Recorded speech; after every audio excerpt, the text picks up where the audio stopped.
What's going on, man? Welcome back to the basement. I'm Ron, and today we're going to talk through my 8 must buy and sell trade targets for Dynasty Fantasy Football. Right now is one of the most popular times for people to be playing and talking about Dynasty, right? Rookie drafts are happening. People are in the app, right? Sometimes during the summer or right after the Super Bowl, there's like a dead period where sometimes you can't even get a response back on your trades. But right now, it is a hot spot. So not only with rookie drafts and rookie picks getting traded, players are also changing hands here. So I figured why not talk through some players that you should be targeting or selling away as we get deals done here to get our teams ready for 2024. So with all that being said, if you enjoy, make sure down below, subscribe, leave a like. Let's go. VVS stones, like this froze, ice cold,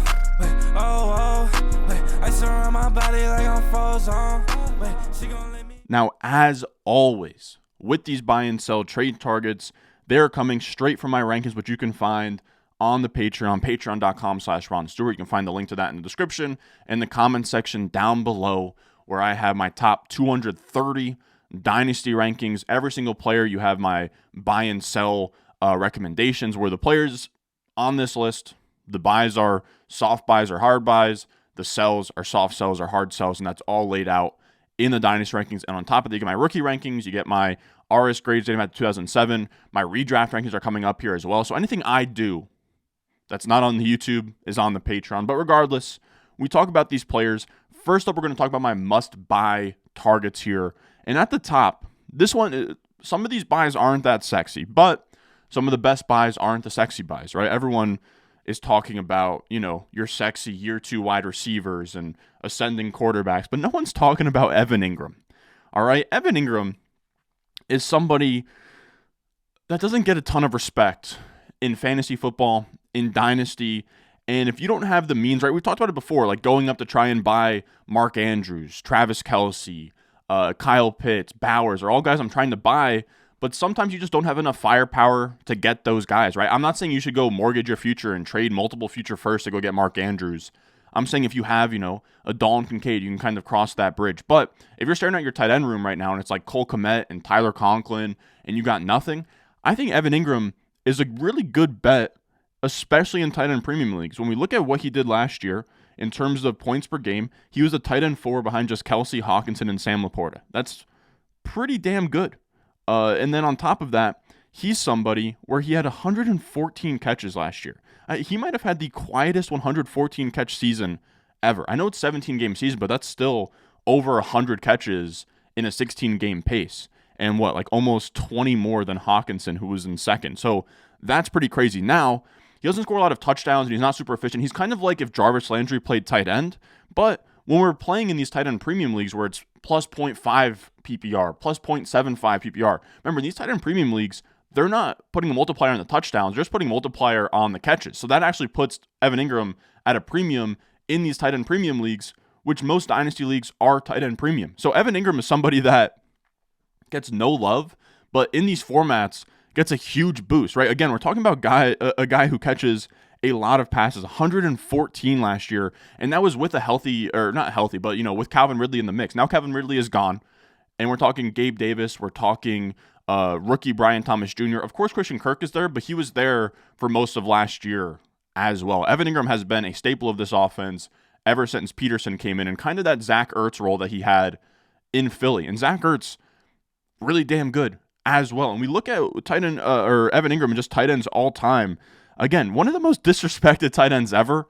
Through 7 seasons, he joins this list of tight ends through their first 7 seasons to have over 1,000 PPR points. And it's a really strong list of all-time greats, right? You have up at the top Jimmy Graham, Antonio Gates, Gronkowski, Tony Gonzalez, Travis Kelce, George Kittle, Zach Ertz. But if you go down to Evan Engram, you still have really good players, right? You have Shannon Sharp, Kellen Winslow, Jeremy Shockey, Mike Ditka, Dallas Clark, Vernon Davis, Greg Olsen.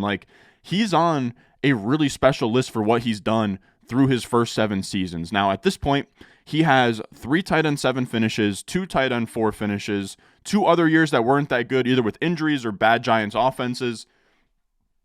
Now, his biggest issue I highlighted here is his receiving touchdowns, right? And that's why he's yet to have a top 3 finish or a top 2 finish. But again, in tight end premium, he was actually the tight end 3 in points per game, ahead of Sam Laporta, behind just Hawkinson and Kelsey. So he gives you top 3 upside in tight end premium, but I think he has tight end 1 overall upside if he can get a spike week in the touchdown department, which isn't all that crazy to see. Despite, his career high came as a rookie with 6 receiving touchdowns. The issue is his offenses haven't had a ton of passing touchdowns. Last year, just 22, before that 25, then 15, 12. He's only had a 30 passing touchdown season from his offense once. And that was, I believe, his 3rd year with the Giants. Now, the thing with him is he had 4 touchdowns. If he had 8, he would have been the tight end 1 overall in all formats. Now, of course, if my aunt had balls, she'd be my uncle or whatever, right? If he had 8 touchdowns, he would have been the tight end 1. But it's not that crazy to see. Like, some tight ends, they don't hit touchdown spikes until late in their careers. This is Travis Kelce. He didn't have 8 or more touchdowns until his 5th year in the league. This is George Kittle. He didn't have over 6 touchdowns until his, 6th year in the league. It's not that crazy. Touchdowns are pretty random. And if Evan Engram just stumbles into an 8-touchdown season or a 9-touchdown season and he just runs hot one of these years, he's going to be the tight end 1 overall in fantasy, especially in tight end premium leagues, and that should be really exciting. And then when we talk about what he can do in this year, he's still projected to get a ton of receptions. This is Mike Clay's projections here, and he has him projected not only for the most catches among tight ends, but the 10th most catches in his entire database, where he's projecting out this season, what's going to happen in this season. And in terms of his receptions, it's CeeDee Lamb, it's Amon-Ra St. Brown, Jefferson, Tyreek, Jamar Chase, Pittman, Devontae Adams, A.J. Brown, Puka Nacua, and then Evan Engram for the most catches. And in tight end premium leagues, that matters. So Evan Engram, again, is somebody that's not all that expensive, and it's somebody where, maybe you're on the clock the 208 or the 209 and nothing's all that sexy. Can you add a mid to late second plus your tight end and go get Evan Engram? I don't think that he's going to be all that expensive. So what we're going to do, as we do with these trade target videos, is see what these players are trading for. Now, this is Dynasty Daddy. You can see it right here. It's a website and it has a fantasy football trade database that searches a bunch of real leagues, and you can pull up trades. So we're going to do Evan Engram, 2 quarterback leagues. We'll keep it to 12-team leagues. So 2 quarterbacks, 12 teams, variety of tight end premium, whatever tight end premium they want. And then that should be good. Max assets in the deal, we'll say 4. And let's see what comes up here. So Hawkinson for Pollard and Evan Engram, I don't hate that, but I think you can do better. Yeah, this is what I'm talking about. If you can just attach a second to something, like Sam Howell and a future second for Evan Engram, yes. A future second for Evan Engram all day. I mean, that's not a terrible return for 106, but I'd rather not. Yeah, Josh Downs for Evan Engram, yes, please. 109 for Evan Engram and 202. In a tight end premium, I don't hate it, but this is dead even for me. I'd rather do something like this where, if say A.D. Mitchell and Legette and, all those guys are off the board, and maybe you're staring down at Jalen Polk or you're staring down at Blake Corum at 206 or 207, 208, sign me up. A future second and a third, sign me up. Around 206 I would do. This one, super easy. Juwan Johnson and Kamara. Tyjae Spears for Evan Engram in 2 seconds. I don't think that's going to happen, but I do love that. 102 for Evan Engram. I'd like that. I honestly don't hate that. If you, I mean, what's that? It's essentially Neighbors and Evan Engram for Marvin Harrison Jr. I mean, that's close. That's close. But again, I'd rather do deals like this, where it's a late second, a mid to late third, and then you get Evan Engram and a future fourth. Just deals like this, where you're not really giving, this one too, more dumpster diving. Again, just a random future first is really, or a random future second is what I'm trying to gun for. This is perfect to me. If I need a tight end, you can just pay a future second and boom, you got yourself a difference maker in tight end premium leagues. Now, our next buy candidate, and again, these aren't the sexiest of buys, but we're trying to get our teams together for 2024. And if you're a contender and maybe you need a running back, or I don't know, I'm trying to think of maybe you were going into last season with your RB1 as Nick Chubb in a hero RB build. Now you can't depend on Nick Chubb. You would like to have a running back, but you don't want to spend up for one. It's not like you can get one in the rookie draft outside of Jonathan Brooks. That's really going to make a meaningful impact in year one. And even then, he's coming off the torn ACL. Give me Derrick Henry, man. Derrick Henry is finally at a spot in Dynasty where I think that he's a fine buy, right? I took Underdog, I took Dynasty ADP, As always, shout out Underdog. They have like a new promo going on that I should actually know more about. I'm going to be looking into it. They're doing some they're switching up from the, matching $100 deposit when you use promo code Ron, and now it's you get a special pick'em in the pick'em lobby plus like bonus cash as well. So stay tuned for that.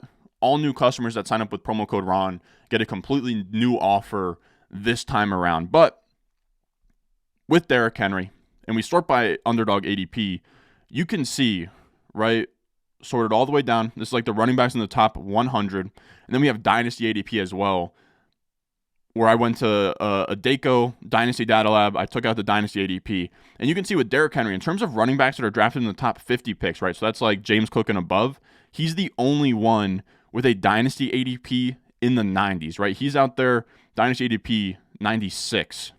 And he's the only one that's being taken inside of the top 4 rounds of Underdog. So that is absolutely massive, right? When you go down to Mixon, he's in like 55 on Underdog. Alvin Kamara, 65 on Underdog. So nobody else, he's actually inside the top 3 rounds. So he's a 3rd round pick in Underdog. And the only one, right? Like if I was to just put this down here, everybody else is like a top 60 or top 70 guy in Dynasty ADP, while Derrick Henry is picked 96 in Dynasty ADP, and his contending value, which I just took as the difference between Dynasty ADP and Underdog ADP, 63.4 pick difference, the highest on this entire list. So he is a really well-priced, like he is a fairly priced Dynasty asset that is going to be a 3rd round pick on Underdog and probably like a 2nd or 1st round pick in home leagues heading into this year. He's going to be on the Ravens, and that's a really nice spot for him, right? This is a cool chart by Hidden Winks where it shows Josh Jacobs, Derrick Henry, and Zach Moss are going into much better environments for fantasy points. So he has a chart here that shows inside the 5-yard line opportunities per game and then your targets per game. And you can see Derrick Henry to Gus Edwards there, right? He circled them in purple. Gus Edwards had over 1.5 inside the 5-yard line opportunities per game. Derrick Henry had about like just 1. So he's now going to a much better environment. He's going to have way more goal line opportunities. And he could be a guy, I'd imagine he's probably one of the favorites to lead the NFL in rushing touchdowns, which is absolutely massive. So he's somebody that you can buy for like a second. He's pretty much locked into being a top 12 running back in 2024. And he is old, right? He is 30 years old, but if he's banged up or he gets hurt or he busts this year, you're really not paying a ton for Derrick Henry. Again, he's really not too expensive when it comes to Dynasty. And I imagine, again, there are probably some teams out there that went all in 2023. They didn't win. They're trying to start a rebuild, and they're looking for someone to give them really anything for Derrick Henry. I mean, 208 for Derrick Henry. Sign me up. 2/3 for Derrick Henry. I doubt you can do that, but any kind of second for Derrick Henry, I would be all over. Like 212 for Derrick Henry. We just saw above, 208 for Derrick Henry. I don't hate Tyjae Spears for Derrick Henry, but I think you can get something on top. Like Tyjae Spears for Derrick Henry in like a late second, I would do. What else? Chase Brown in a second for Derrick Henry feels a little bit steep there. But you guys see, yeah, again, like if you can just send a future second for Derrick Henry, I would do that all day. 209 for Derrick Henry. So those kinds of deals, right? Like once you're in the range, like there's no Jalen Polk, there's no A.D. Mitchell, and it's like the late second you're staring down, maybe like a Marshawn Lloyd, maybe like a Blake Corum, Ben Sanat. I mean, I like these guys, but I don't hate trading them for Derrick Henry. Now, after that, our third buy, again, not sexy, but this is what's going to win you championships, especially when we're talking about leagues with like 3 or more flex spots on top of 3 wide receiver spots already, and you really need guys that you can play in the flex on an every week basis. Chris Godwin, to me, is the perfect guy in those formats where you can never have enough wide receivers. He just turned 28 in February. Like you would think, and I think so too with Chris Godwin, where he's almost has the Amari Cooper effect where you just assume that he's like 30 at this point. Again, he just turned 28, so he's not past his prime. I know that he had a down year, but it really wasn't that bad. When we look at ESPN tracking, this is where they track all the players. I think there's I don't know. I think it's like with the dots, how they like track the players, or they have tracking data with the players now. And with Chris Godwin, he had his second best open score of his career, which open score is just separation, right? Via the tracking, how open are players getting. And it was his first time over 60 open score since 2018. Now, I will say, I think some of this is affected by slot usage here, where this is something I wanted to talk about later on with Chris Godwin. but it's something to bring up here where I think one of the flaws of ESPN tracking is I think that they're a little bit tough on slot receivers, where slot receivers have a very easy time of getting separation. And I think that they kind of do an overexpected, underexpected metric. It's like kind of a whole other rant here, but you can see 2017 and 2018 were the only other 2 times that he had under 50% of his snaps come from out of the slot. So they actually kind of reward you for being an outside receiver, but what I'm trying to say is that he showed last year that on the perimeter, he could get open, create separation. Now, that's not to say that, again, 2021 or 2019 through 2022, that he was bad. He was just out of the slot. It's a little bit harder to get super, super clean separation and on those like shallow routes. And again, it's an above expectation, below expectation type of metric. So it's tough to really, really outperform when slot receivers are kind of expected to get open, if that makes sense. So he's getting open on the outside. He's playing well. Last year, a little bit disappointing. He was the wide receiver 34 in points per game after being the wide receiver 15 and the wide receiver 7. But that's kind of just what happens when you have a down efficiency year. He only had 2 touchdowns, but PFF, they have an expected, point system based on your red zone targets, your routes, the depth of your targets, your yards after catch, all of that, your efficiency. How much should you have scored? He should have scored 6.2 touchdowns. He only scored 2. If we give him 6 touchdowns, he would have been the wide receiver 24 last year with 13.7 points per game. That's pretty good. If you get Chris Godwin, who's like an 8th round receiver, someone you can buy for really cheap, and you get a wide receiver 24 finish out of that, that's actually a huge win. And again, to me, there's no clear decline, right? When we look at this, that's his yearly yards per out run. It's, 1.82 was better than 2022 and still in like his normal range, right? That's like about where he was in 2018.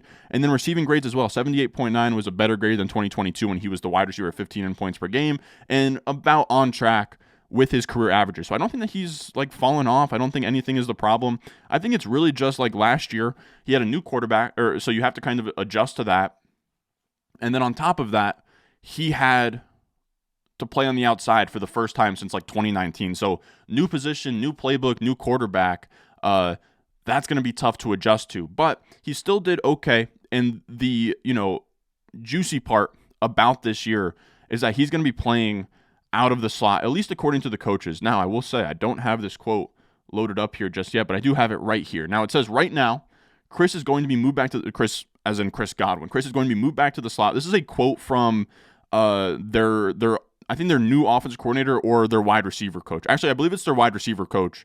McClendon said this via the team's website, that he's going to be moved back to the slot pretty much the majority of the time. McClendon said via the team's website, that does not mean that you cannot utilize him in other ways, but just positionally, if we went out there today, he would probably be the starting slot. He is a guy that does not mind getting physical. When you have that guy, he gives you an extra gap in the run game, and then when you have that guy in the pass game, he has to be good around making contested catches, which I think fits Chris Godwin fairly well. So if he gets moved back to the slot, that's a really good thing, because what I was trying to show earlier is that you can see his best point per game finishes have been when he plays 60% or more of his routes from the slot, right? 2022 through 2019. His worst years, now, of course, that was like 2017, 2018, his first 2 years, a little bit tougher, right? He's just coming into the league as like a 3rd-round pick. But 2019 through 2022, full-time slot receiver were some of his best years. And I think that if he gets back to that this year, we could see him get back to that 2022, like 15-point per game area and be a steal right now. Like I think Chris Godwin and Mike Evans, the discrepancy in price between the two, to me, is too big in every format. So I do like Chris Godwin a lot, not only in Dynasty, but in redraft. Now, in terms of what we can buy Chris Godwin for, as I expose the many, many files I have on my laptop here, let's see. I think that you could, I think it's going to be similar, man. I think it's going to be like seconds. And that's what I'm really gunning for. If I can turn like late seconds or future seconds, I don't hate that at all. Like 209 for Chris Godwin, I would do that for sure. Does anything else stick out? Stafford in a 3rd, yes please. What's this, a future second in the 205 for James Cook and Chris Godwin? I actually don't hate that at all. And then 210 and 307 for Godwin in the 401. Like that's what I'm talking about here. All day I'm making those kinds of moves. Anything else stick out? Oh yeah, 201 for Godwin in a future second. I don't hate that at all. But I will say I have seen 201s get traded for a future first, so if I could do the 201 for like even a 2026 first, I'd probably prefer that. Does anything else stick out? Let's just see if we can find one more. Yeah, if I can do Josh Downs plus literally anything for Chris Godwin, I would do that as well. Now, yeah, like late second is what I'm looking for too. Like this 210, that is absolutely perfect. Now, if someone wants to take Troy Franklin instead of roster Chris Godwin, they can do that all day. I love Troy Franklin. We loved him pre-draft, but I've seen some egregious, like, I've seen people take Troy Franklin over like A.D. Mitchell and Xavier Legette, and just I can't get there. Taking a day 3 receiver over a guy over guys with like meaningful draft capital in the first and second round, I just can't do it. And taking a guy like Troy Franklin, again, day 3 pick, over Chris Godwin, who does it year in and year out, and potentially is going to play in the slot this year. Give me Chris Godwin all day. Now, after that, we have pretty much the Patriots backfield, but we'll just highlight Rhamondre Stevenson here. We have to remember last year, down year, but he had like a high ankle sprain, he had an ankle sprain, he had a thigh bruise. He had a billion injuries going on last year, and even then, he still finishes the RB27 in points per game, which is not terrible. The year before that, he was the RB10, and on top of the injuries, the other thing you have to remember with Rhamondre is the offense was just brutal, right? They had Mac Jones, they had like Bailey Zappi at certain points. The offense was banged up, terrible offense. Rhamondre was banged up, and it was just an absolute shit show, man. Like, they brought in a whole new coaching staff. I think Bill O'Brien was like screaming with Mac Jones on the sideline. You can see here, in terms of rush EPA per play and drop back EPA per play, which is just per play efficiency in the passing game and rushing game, they are in that Panthers, Giants, Jets, like just horrible zone. But I will say, them being higher up than they are over means that the rushing EPA per play, right, where Rhamondre is actually much better than their drop back EPA per play. So that's like the small bright spot, is that the Patriots' run game was much better than their passing game, even though both weren't all that great. Now, with Rhamondre Stevenson, we come into this year, new quarterback, new head coach, new offensive coordinator, and I think he's kind of getting slept on, right? He's young. We know he catches passes. We know he has size. We've seen him have an RB1 points per game in the past. And when we look at Mike Clay's projections, which he is the guy over at ESPN who does projections, and his entire goal is to just, map out every rush attempt, every pass attempt for a given season, get it as accurate as possible. And Rhamondre Stevenson here is the RB19, which would honestly be a huge win. Like, he's projected right now to be an RB2. I think he has upside for more than that. And again, we know he's produced in the past, and he catches passes. When we look at over the last 3 seasons, running backs with 150 or more targets, Rhamondre Stevenson is in there. He has the size. He's done it before. And I kind of like buying into this Patriots offense a little bit low. Like, if Drake May has a really good season and elevates this offense, it wouldn't be all that shocking. We see every year, right? We saw Geno Smith in his breakout year with Seattle, saw last year with the Buccaneers. These teams that we think are left for dead, a lot of the times the offense does bounce back. I could see that being the Patriots, and which is why I don't mind buying Antonio Gibson either. He is projected for RB40 on Mike Clay's projections here. You can see that all the way across the bottom.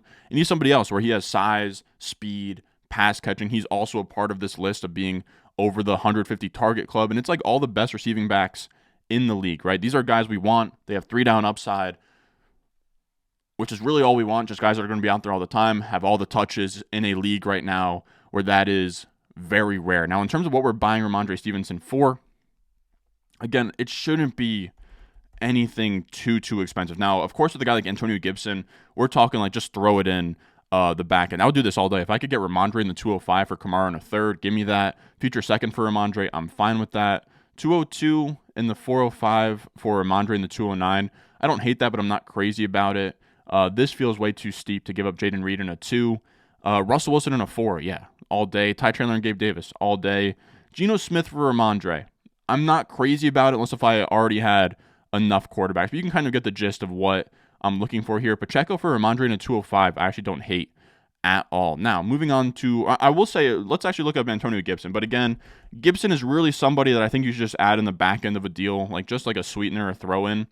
Like, this is actually perfect. Devonta Smith and Ladd McConkey from Malik Neighbors and Gibson. Like, Malik Neighbors is, of course, the main guy. You're probably fleecing him here, but I'm saying the same thing. Like, let's say this is more reasonable. Instead of Neighbors, it's like, I don't know, Drake London, right? You just sneak in Gibson on the back end. I think that he's a nice little sneaky add as a throw-in. I wouldn't go out there and start offering, like, late seconds for Antonio Gibson or, like, maybe, I don't know. If you can send a third for him, sure. But, again, don't actively pursue Gibson. But if someone sends you a trade and you think it's, like, a little bit off by a smidge, if you will, send a counter, but you add his Antonio Gibson, and boom, you get it done, you get a free Gibson. Now, same deal here with this next player. I don't want to spend too much time on him because he's such a fringe asset, but Dameon Pierce. If you can, again, if someone sends you a trade and it's off by a little bit and they have Dameon Pierce rotting away on their bench, just add Dameon Pierce to the deal in your counter and just kind of get him for free. He's somebody where I'm just not giving up on him, man. He had a really good year 1, over 4 yards per carry, 84.8 rush grade is really good. 3.28 yards after contact per attempt. 62 missed tackles forced on 220 attempts.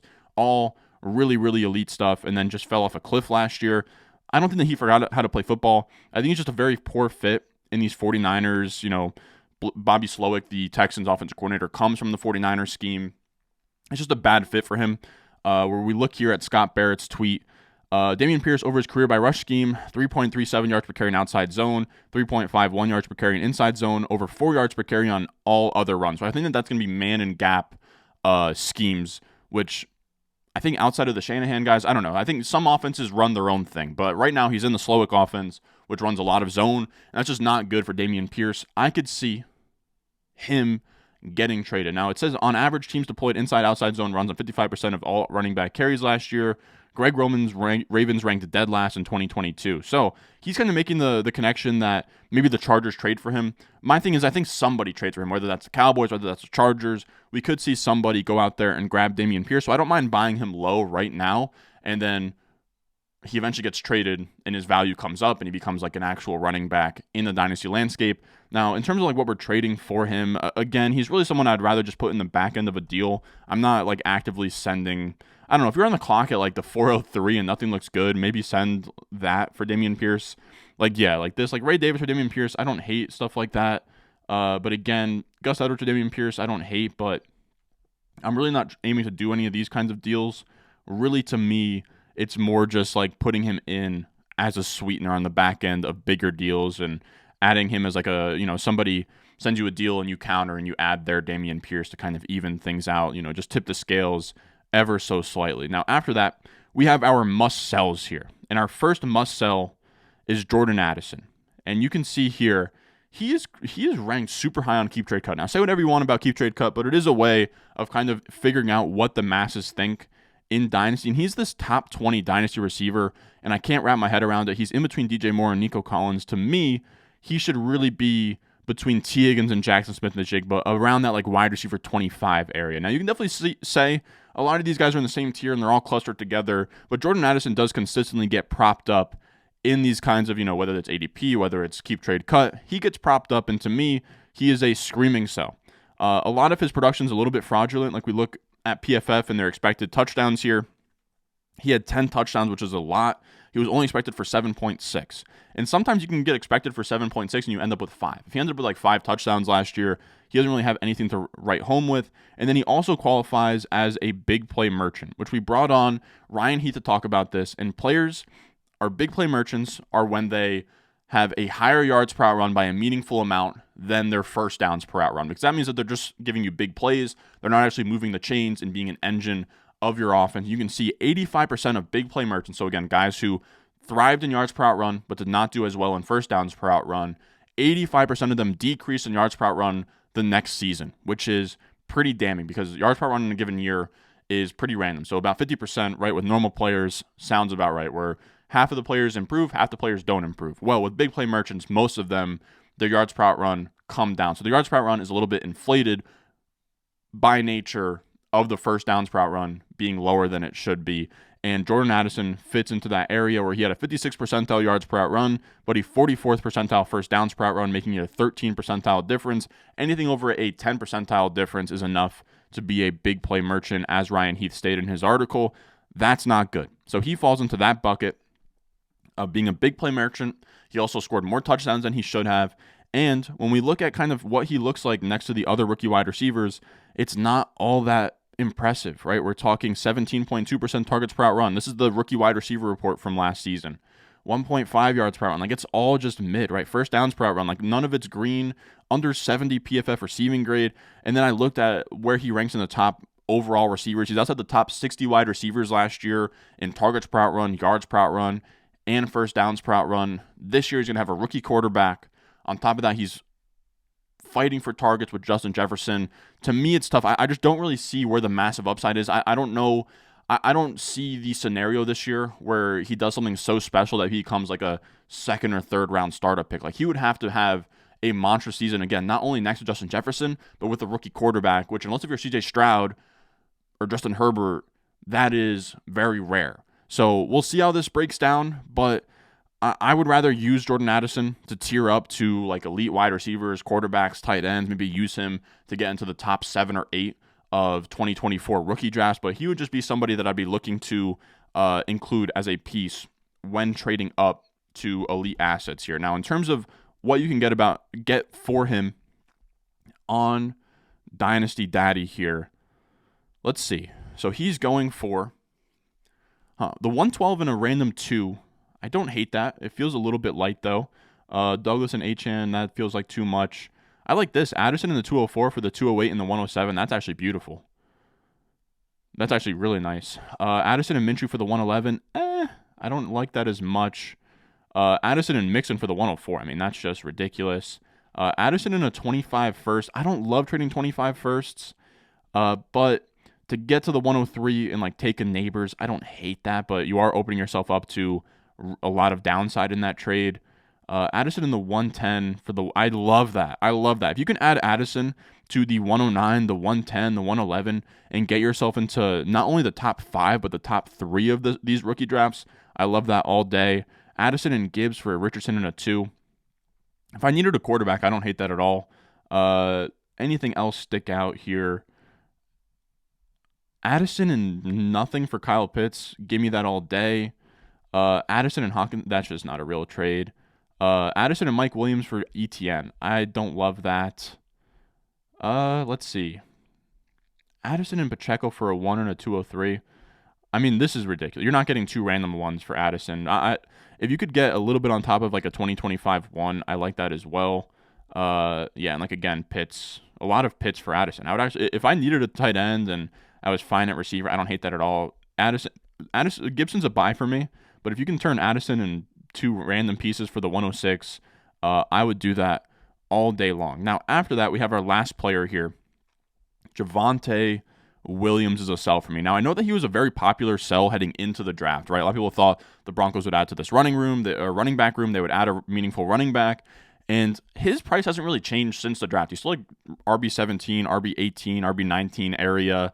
And they didn't draft a Jonathan Brooks. They didn't draft a Blake Corum in the 3rd round. They didn't draft a running back until 5th round Audric Estime and then UDFA Blake Watson. So to me, I would say that he's kind of a winner of the draft. Like I don't think that they really added anybody super meaningful to impact him in 2025, but he seems like a guy in the landscape that's just kind of propped up by being young, right? He's 24. He came in young to the league.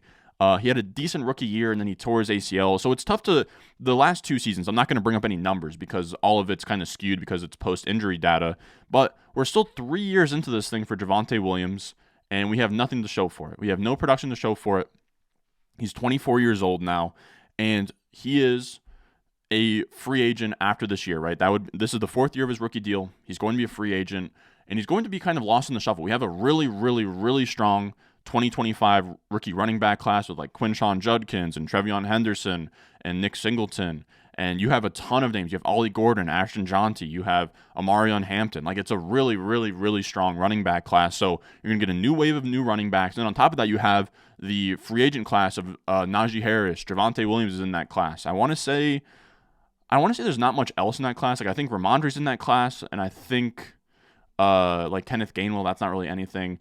And then you have anybody who like signed 1-year deals this year at running back. So there's going to be a decent running back free agent class, a really strong rookie running back class. And then we see with a lot of these running backs, they go to the second team, their second contract or whatever, like David Johnson with the Texans and Todd Gurley with the Falcons and all of those kinds of moves. These running backs fall off when they get their second contract. So it's just tough for me to see how Javonte Williams like really pays off. Again, when we look at the landscape here, this is RB10 to RB30 in keep trade cut. And we look at their underdog ADP, so where they're going in redraft leagues, he's going at pick 104.3, which is where the rookies are going, right? So that's like where Trey Benson is going, and he's like two years and some change younger and has like all the upside in the world. Javonte Williams has the ACL injury history, and then he's not even really projected to score a lot of points in 2024, right? Again, 104.3 ADP is like down there. It's lower than Jaylen Warren. It's about on par with Brian Robinson. Tyjae Spears is in there as well, where he has an ADP of like 123, but we at least have seen him be like ultra efficient last year and like look like a talented player, and there's paths to this crazy upside. Javonte, we're yet to see it. And then also with Sean Payton, he runs a deep running back room where we now have Samaje Perine, Jaleel McLaughlin, who was really good last year. Then we have Audric Estime in round 5. Then we have undrafted free agent Blake Watson. The way that Sean Payton runs this offense, there's never going to be a time where Javonte is the all 3 downs running back, right? He has Samaje, Jaleel McLaughlin, Blake Watson. Those are all pass-catching running backs. Audric Estime might bleed into some between the tackles running value as well. So that's a bit of an issue, right? Where he is a between the tackles grinder, a 2-down running back on this team that's not going to be very good. So like the fantasy production isn't really going to be there. The long-term security is not really there. It's really just that he's a 24-year-old running back in a really ugly running back landscape. And for me, that just screams sell Javonte Williams. So when we look at what he goes for right now, let's take a little bit of a gander on Dynasty Daddy. Javonte for a late 2. Can you get more than a late 2 or no? Dontavion Wicks in a random second for Javonte. I actually don't hate that. Ricky Pearsall for Javonte, I would do that in a heartbeat where I get like a mid to early second. Javonte for a random future second and Jacoby Brissett. I think I would like deals like this where you're selling Javonte for a random 25 second, but I would want a little bit more than Jacoby. I mean, Javonte for a 26 round 1. I doubt it, but even if you had to add your own like 26 round 2, I would love that deal. Javonte and a 2 for the 107. I doubt you can do that. But if you can, definitely go for it. Javonte in 2/3 to get to the 201. I actually don't hate that. Anything else stick out? I guess like you can sell Javonte for future 2s if you want, but that doesn't seem all that sexy for me. Like I would rather add him to something. I like this. If I can sell him for a future second and a second this year, like I would probably want 2 seconds for Javonte. I wouldn't do it for any future second. Let's see. Early second I would do as well. Like the 203 in this class for Javonte I think is fair. And then like these kinds of deals as well. You add Javonte to a Jameson Williams and you get a first. I would do that too. Even though I don't even love the 111. And then can we find anything else here? Javonte for the 205. I like that as well. Now, that is going to do it for us today. As always, I appreciate you guys watching. I know it's kind of again, it's the hot spot for Dynasty trades. So I figured I'd give you guys some trade targets here. I think in the next couple of days, I'm going to map out all of my teams, all of the picks I've made, all the trades I've made, and just kind of walk you through what I've been doing this rookie draft season. So that should be really fun. And then I don't know how many more Dynasty videos we have until we turn the page to redraft season. Again, we're getting close to that here. So stay tuned for all of that. I will say as well, shout out my boy Dave. He got me this new cap, or he sold me on buying this new, we were hanging out or whatever. He sold me on buying this new hat. So I'm wearing it for my boy Dave. He is the man. He was actually in the draft party video as well. I know I don't usually wear hats, but I was like, this thing looks pretty clean, so we'll wear it today. But I do appreciate you guys watching this video. As always, I love you guys, and I will see y'all in the next one.